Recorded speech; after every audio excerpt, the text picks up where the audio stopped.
বহুকেইটা written exam দিয়াৰ পাছত আজি মোক ইণ্টাৰভিউলৈ মাতি পঠাইছে। আগবাঢ়িছোঁ কিছু জীৱনৰ অভিজ্ঞতা হাতত লৈ। এতিয়া তেন্তে ইণ্টাৰভিউ ৰুমত সোমাওঁ। ছাৰ সোমাব পাৰোঁনে? আহা সময় আহা বহা ইয়াতে বহা। হয় নমস্কাৰ ছাৰ। তোমাৰ নামটো কোৱাচোন। Jibon Das sir. Okay then start কৰোঁ। হয় ছাৰ। ৰিফাম্পিন কি বেমাৰত ব্যৱহাৰ কৰা হয়? ৰিফাম্পিন নামটো শুনা লাগিছে। ক'ত শুনিলোঁ? জীৱনত ভুমুকিয়াই চালে বিচাৰি পাম। মনত পৰিছে যেতিয়া মই সতীয়া দেউতাৰ ঘৰ এৰি গৈ পাইছিলোঁ দেৱ ঠিকাদাৰৰ কাষত।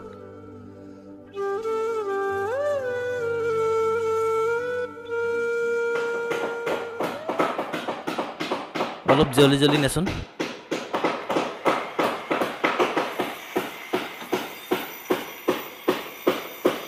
ইমান লাহে লাহে নি আছে যে?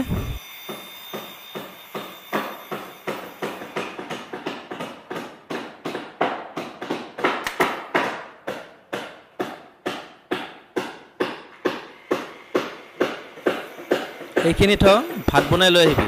ঠিকাদাৰে পইচা দিব, সেই পইচাখিনিও লৈ আহিবি। সোনকালে যা।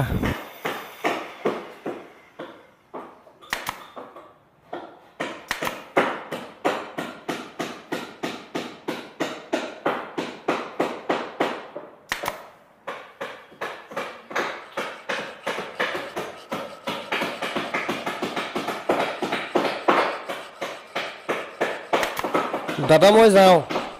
ঐ ৰচোন তোৰ লগত কথা এটা আছে। ঘৰ ক'ত আছিলোঁ? হাতীপুখুৰী দাদা। হাতীপুখুৰীত যা।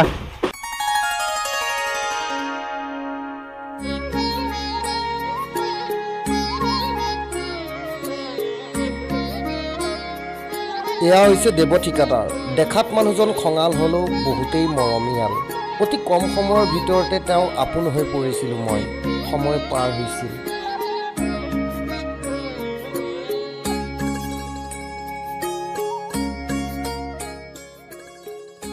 দাদা। তই কি হৈছে? পইচা লাগিছিল দাদা, লেবাৰখিনিৰ বজাৰ কৰাৰ বাবে।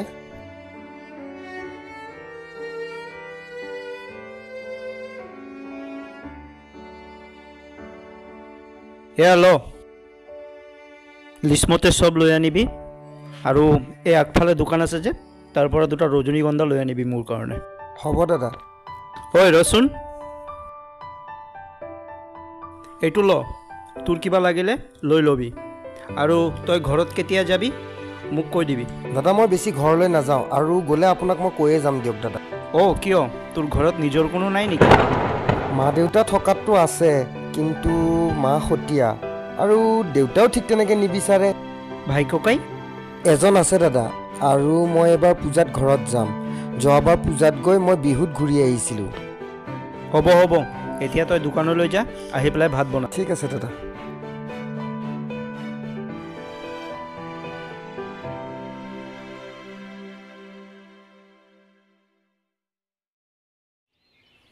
ৰ মই গৈ আছোঁ অলপ পিছত। ঐ ৰচোন। কওক দাদা। তই যে আজিৰ পৰা ইয়াতে থাকিবি। হ'ব দাদা। কালি চুৰ সোমাব খুজিছিলে, দাদা বুজিছ? হ'ব দাদা।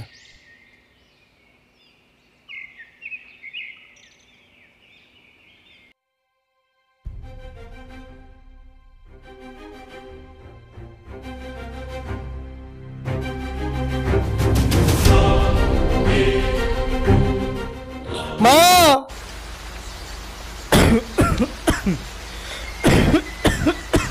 জীৱন, জীৱন।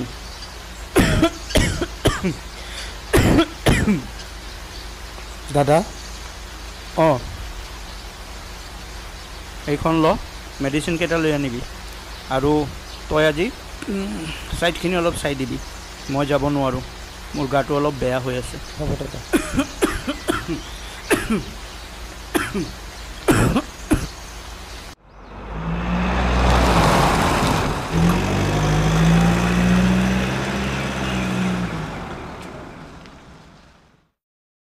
দাদা এই মেডিচিনটো লাগিছিলে। ৰিফাম্পিন কাৰ টিভি হৈছে? মোৰ হোৱা নাই দাদা, বেলেগ এজনৰ হৈছে। মেডিচিনটো দি দিম ন?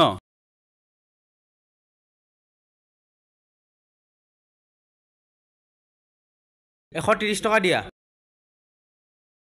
ছাৰ টিবি বেমাৰত ব্যৱহাৰ কৰা হয় অ'কে নেক্সট কুৱেশ্যন অসমত চাহ নিলাম কেন্দ্ৰ ক'ত অৱস্থিত বাপেক মৰাৰ পিছত ল'ৰাটোক এৰি মাকে বেলেগলৈ গুচি গ'ল মোৰ দ্বাৰা ইয়াক ডাঙৰ কৰা নহ'ব ল'ৰা ডাঙৰ কৰিলোঁ বুলি নাতিক ডাঙৰ কৰিম নেকি হ'ব আই ইয়াক ময়ে ডাঙৰ কৰিম আমাৰতো বিয়া হোৱা 15 বছৰে হ'ল আজিলৈকেতো ল'ৰা ছোৱালী এটাও নাই তাক লৈ আনো তই লৈ যাবি ৰ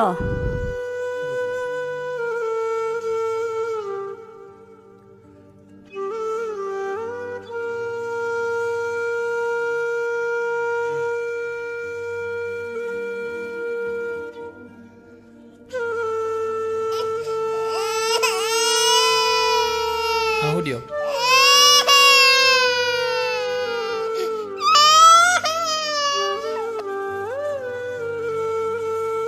বাবা এইটো চোৱা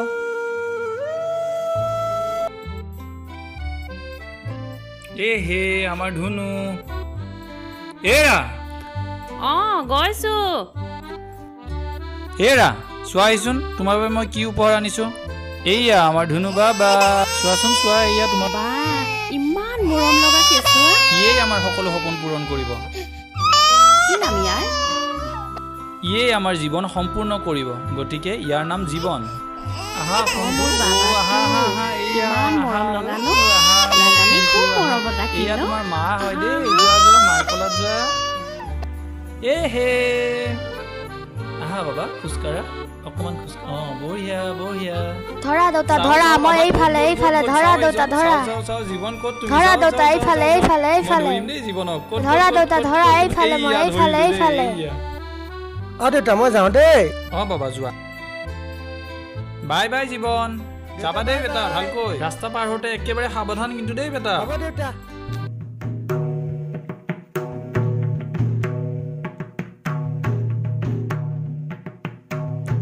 এই বাগানখন এদিন তয়ে চোৱা চিতা কৰিব লাগিব এই গোটেই তলত যে ঘাঁহ বন হৈছে এইবিলাক গোটেইবিলাক মাৰিবৰ কাৰণে ঔষধ দিব লাগিব আৰু দেখিছ এইবিলাক কলম কাটিব লাগিব বুজিছ নহয় গতিকে চাবি ভালকৈ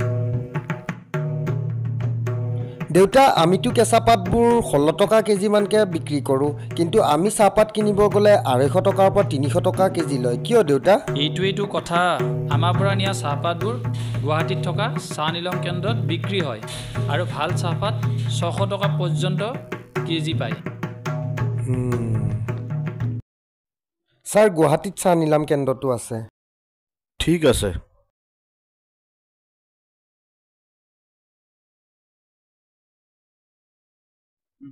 তোমাৰ মেট্ৰিক পাছ কৰাৰ পিছত 4 বছৰ গেপ হৈছিল কিয় মেট্ৰিকৰ সময়ত ছাৰ মোৰ মাৰ মৃত্যু হৈছিল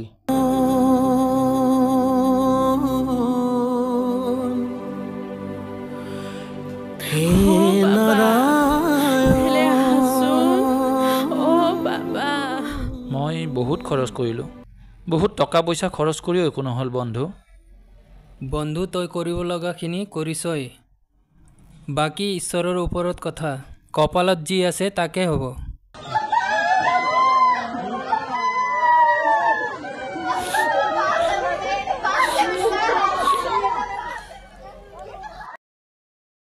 ছাৰ এনেকৈয়ে মই মেট্ৰিক পাছ কৰিলোঁ মা মৰাৰ পাছত দেউতাও ইমান ধ্যান নিদিয়া হ'ল কলেজত নাম লগালোঁ ছাৰ কিন্তু ছাৰ পঢ়িবহে নোৱাৰিলোঁ মই ছাৰ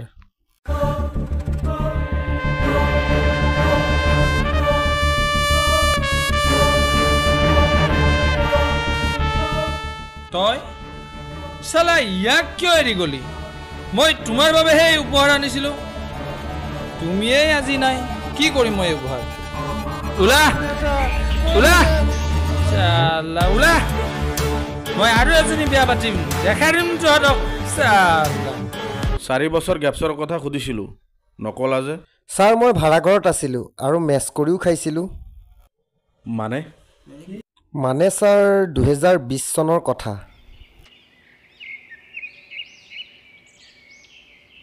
ঐ তই দুপৰীয়াৰ ভাতটো বনাই কলেজ যাবি আৰু কি লাগে লিষ্ট এখন দিবি আমি আনি দিম হ'ব দাদা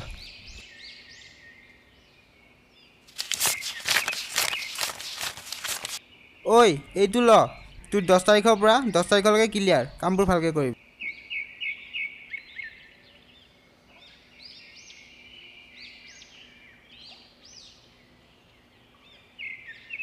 দিয়ক দাদা প্লেটখিনি মই লৈ যাওঁ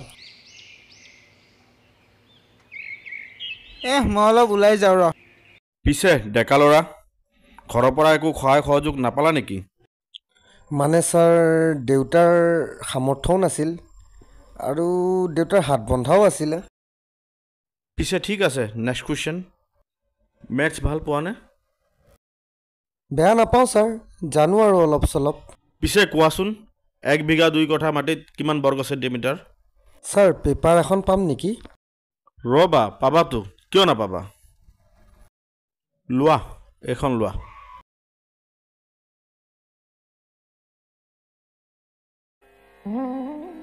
এইটো খেল সেইবিলাক নোচোৱে বাবা খেলিছা হেৰা শুনিছানে গৈছোঁ মই ৰতনৰ গছডাল কাটি থৈ আহোঁ বহুদিনেই হ'ল মাটি আছিলে কাটিব পৰা নাই আজি গৈ হাতকৈ গৈ কাটি থৈ গুচি আহিম দে হ'ব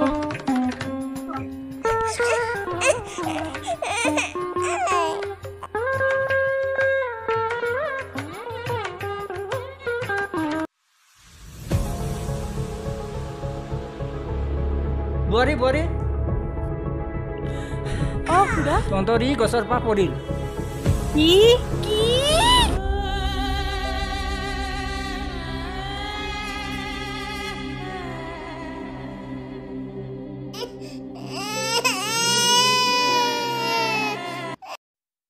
মোৰ পইচা লৈ সি মৰি গ'ল মোৰ পইচা কোনে দিব মাক ক'ত গ'ল পইচা কোনে দিব মোক গিৰিয়েক মৰাৰ পিছত তাই বেলেগলৈ গুচি গ'ল মই ক'ৰ পৰা পইচা দিম দিব নোৱাৰিলেও কথা নাই তোৰ পুতেৰাই মোৰ নামত 7 বিঘা মাটি লিখি থৈ গৈছে বিঘাই প্ৰতি 27,000 ফুট চিএম হিচাপ কৰি মাটি উলিয়াম বুজিছ ছাৰ এইটো উত্তৰ গুড এতিয়া নেক্সট কুৱেশ্যন পেৰিছ কোন দেশৰ ৰাজধানী পেৰিছৰ কথা ক'লে তপনদালৈ মনত পৰে তপনদা আহক দাদা আহক কাছমাৰী হাতীপুখুৰী আহক দাদা আহক মানুহেই আহক দাদা কাছমাৰী আহক ঐ এইফালে চাচোন এইফালে চা চা এইফালে চা এইফালে চা মানুহ আহিছে চা এইফালে ৰ না মাটিটো আছোৱে কিন্তু মানুহে এনে কৰিবি কি বাইদেউ আহক কাছমাৰী যাব নেকি বাইদেউ কাছমাৰী যাব বলে এই মানুহ চানুহ নাই কলকে খাওঁগে কিনিচোন দোকানৰ পৰা দুটা কল কল হ'বনে খাই বৈ লৈ আকৌ মানুহ উঠাব লাগিব ব'ল তপনদা এইটো খা লাইনৰ পৰা আহি পইচাটো দি আছো দেই আমি ঘূৰি আহি পেলাই পইচা দিওঁ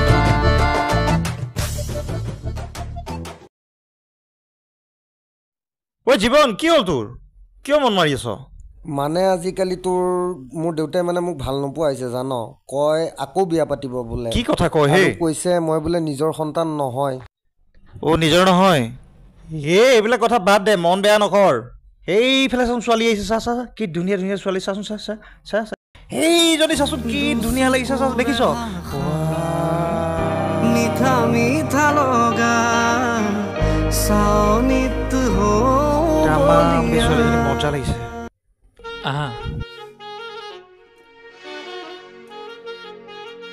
দেউতা এইজনী তোৰ নতুন মা মই নতুনকৈ বিয়া পাতিলোঁ বাবা কি হৈছে এইবোৰ ঘটনা কি একো নাই দিয়া ঠিক হৈ যাব মই পলাই গুচি যাম মই আৰু ইয়াত থাকিব নোৱাৰো মই গুচি যাম মই তাইক লৈ পেৰিছ গুচি যাম ঐ মোক দিনিও নেকি হ'ব দে আমি তিনিওটাই যাম গম পাইছ পিছে যাবি কেনেকৈ ঐ এই যে ভৱেশ্বৰ নেট কেফে এখন আছে তাত সকলোৰে টিকেট পায় তাত আমি গ'লে সকলো বুজি পাম গম পাইছ ব'ল আমি তালৈকে যাওঁ ব'ল তালৈকে গ'লে আমি গম পাম বুজিছ এই ৰ চাদাকণ খাই যাওঁ আৰু এই ল তোৰখিনিও ল অকণ হাতত ব'ল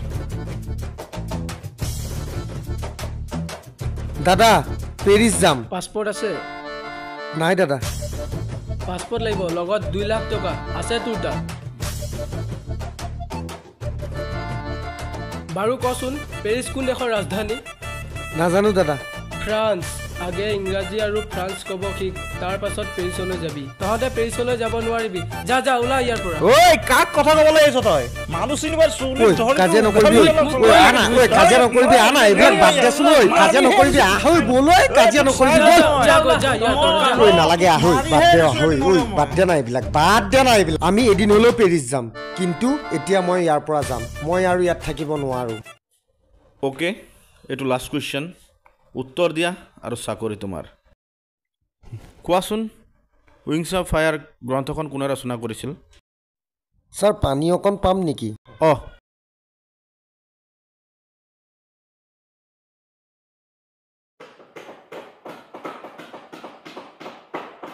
দাদা এইবাৰ ভাবিছোঁ মই গাঁৱত যাম বহুত দিন গাঁৱতো যোৱা নাই গাঁওখনো এবাৰ চাই আহোঁ তোৰ গাঁও ক'ত আছিলে জানো পুখুৰী দাদা ৰচোন যাবি এতিয়া যাব নালাগে তই মই বহুতখিনি কাম লৈছোঁ নহয় হয় তই গুচি গ'লে মোৰ প্ৰব্লেম হ'ব দাদা মোৰ হিচাপটো কৰিব লাগিছিল নহয় কৰিম ইমান কিয় চিন্তা কৰিছ ঠিক আছে দাদা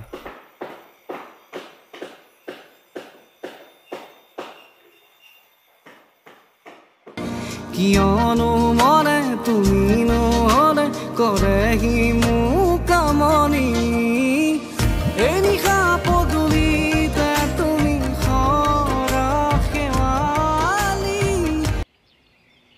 এইটো ল ইয়াত 40,000 টকা আছে জোৰ পুখুৰী লেবাৰখিনি হিচাপ কৰি পেলাই বিলাই দিবি মই বেলেগ ফালে গৈ আছোঁ দাদা মোৰ হিচাপখিনি কৰিম তই ইমানখিনি টকা নাপাবি নহয় 1 ছেকেণ্ডত তোৰ হিচাপ কৰি দিম এতিয়া যা হ'ব দাদা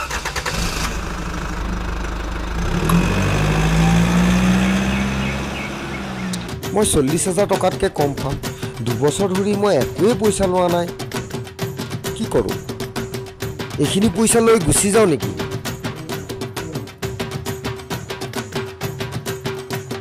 যা ঠিকাদাৰ যা বেলেগ এটা জীৱন বিচাৰি ল'বি মইতো গ'লোঁ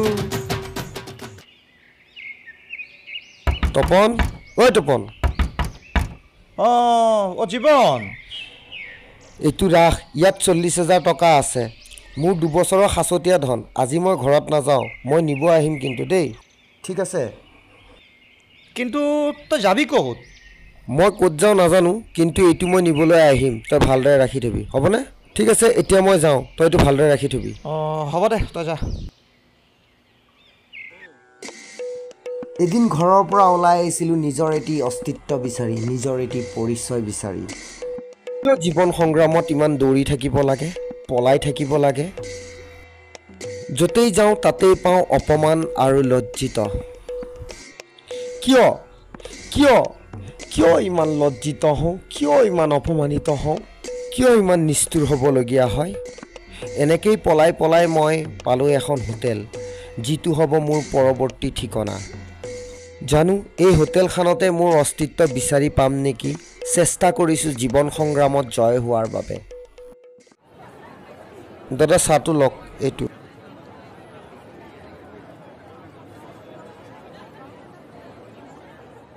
ঐ আমি কুক ক'ত পাম ৰুমৰ কাৰণে পইচা দিলে চব বস্তুৱে পায় কুকনো কি কথাটো ঠিকেই হয় কিন্তু মোৰ পৰা একো আশা নকৰিবি একো নাই মই বনাব দেখা যাব বল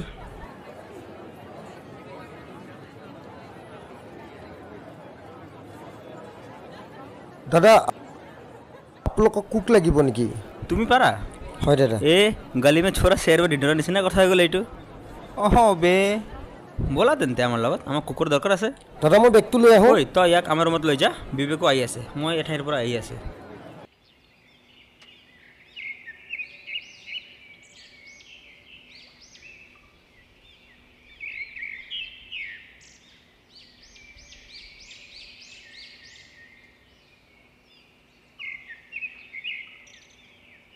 তুমি বুজিছানে তোমাক 5,000 টকাকৈ দিম আৰু তুমি ঘৰ নাই বুলি কৈছিলা নহয় ইয়াতে থাকিবা হ'ব দাদা বিচনা নাই বিচনাৰ ব্যৱস্থা কৰি দিম এতিয়া তলতে কিবাকৈ থাকিবা হ'ব দাদা মই সকলো মেনেজ কৰি ল'ম আপোনালোকে চিন্তা কৰিব নালাগে হ'ব তই এতিয়া থাক সুনীলতো আহি আছে অলপ পিছত ভাত বনাই লৈ যাবি ঠিক আছে দাদা ঠিক আছে আহি পালোঁ এটি অন্য ঠিকনা নাজানো ইয়াত বা কি হয় বিচাৰি পাম নেকি মোৰ জীৱন সংগ্ৰামৰ লক্ষ্য জানো পাই কি বা হয় আগলৈ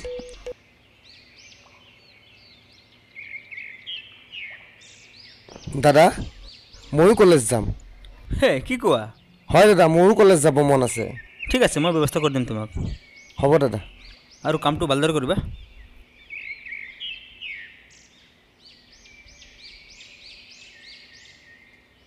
ঐ এখন কি জান নাজানো মই তই জাননে ঐ কি কিতাপ এইখন উইংছ অফ ফায়াৰ মানে APJ আব্দুল কালামৰ আত্মজীৱনী হয়